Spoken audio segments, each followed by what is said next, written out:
Hi YouTube, in this video you are going to learn how to make fakey bakey eggplant bacon strips.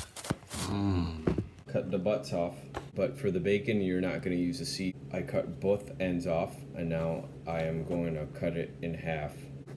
What we want to dig for is the white meaty part, and we don't, like I said, you want to stay away from the seeds. Take a peeler, we're going to peel the skin off of it. Okay. We're going to do the same thing on the other half. You can throw this away. We are left with these two. Take your peeler and you're going to cut about the size of a bacon strip.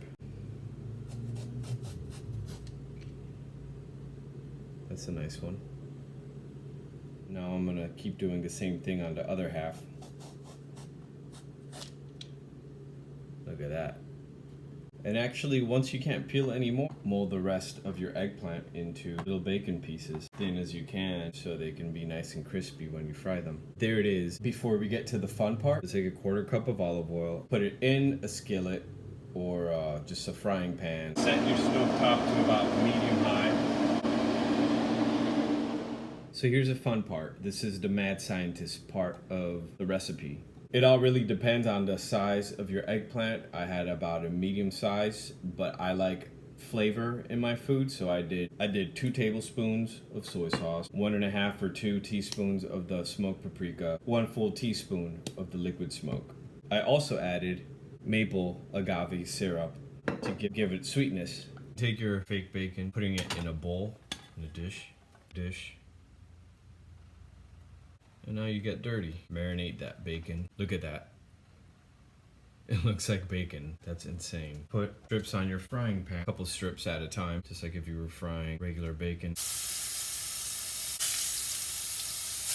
Tell me some of these don't look like bacon.